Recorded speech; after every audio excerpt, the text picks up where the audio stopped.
everyone, it's Mike Spagensky here, founder of Global Career and best-selling author of Global Career, How to Work Anywhere and Travel Forever. If this is your first time seeing me, please consider subscribing by hitting the subscribe button below and making sure you tap the bell icon to make sure you get notified about new videos. In today's video, I'm going to discuss the best remote interviewing techniques and tips. Interviewing is such an important part of the job hiring process, and it's really one of the most important aspects. So a lot of people struggle with this because there isn't a lot of great ways to improve your interview skills. Today we'll go ahead and dig into the 3 most important remote interviewing techniques, and these will all make sure that you have an absolutely great interview. Now let's go ahead and dig right in.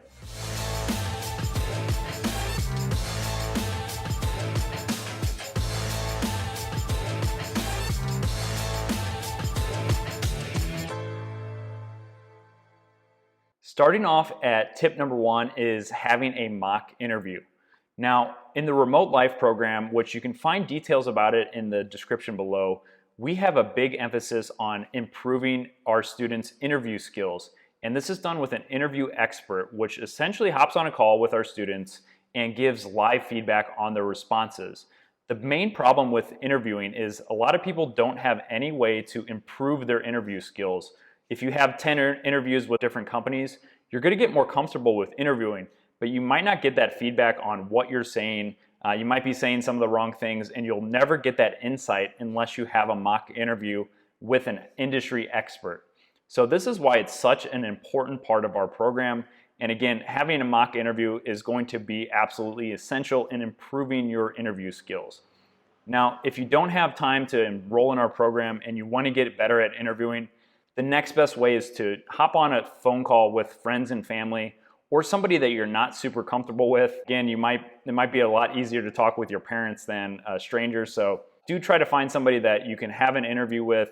They can ask you 10 or 15 questions, and most importantly, record this interview, watch it, and make notes on how you can improve it moving forward. And tip number 2 is to be prepared. Again, you need to go through, look at your resume, and have 10 to 15 sample questions and answers prepared.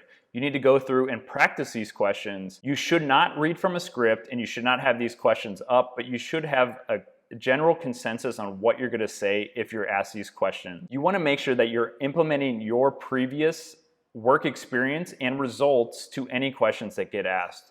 So making sure that you have 10 to 15 of these really common interview questions thought out is going to make sure that you're really prepared. And in addition to that, make sure that you have at least 2 or 3 questions to ask the employer after they've finished their interview. If you don't have anything, it shows that you're not very interested and this is your time to shine. Make sure you have at the bare minimum 2 or 3 questions to ask towards the end of your interview. It's going to show that you're much more interested in the role. Now, number 3 is a really important technique that may be hard to master, but it's called mirroring. You want to utilize this in any type of business setting. And essentially, this is going to show people that you're paying attention, you're aware, and that you actually care about the conversation. Essentially, what mirroring is taking bits and pieces of the physical and verbal cues and utilizing that in the conversation. For example, if somebody asks you a question, maybe you could repeat part of that question, which is going to allow you a lot more time to come up with a creative response to their question. Utilize mirroring, practice it, and try to come up with some unique ways where you can kind of mirror the interviewer and make sure that you're utilizing some of the same cues that they do. Mirroring is going to allow you to really come up with a lot better response to their questions, and it's going to show that you're way more in tune in the conversation. And again, it'll help make sure that you have that extra bit of time to come up with the perfect response. Now, if you made it this far, please do consider subscribing. I'm going to be putting out weekly videos around remote working, entrepreneurship, and travel tips. Go ahead and subscribe below. Make sure you give this video a thumbs up if you made it this far. And thanks again for your time. Take care and have a wonderful rest of your day.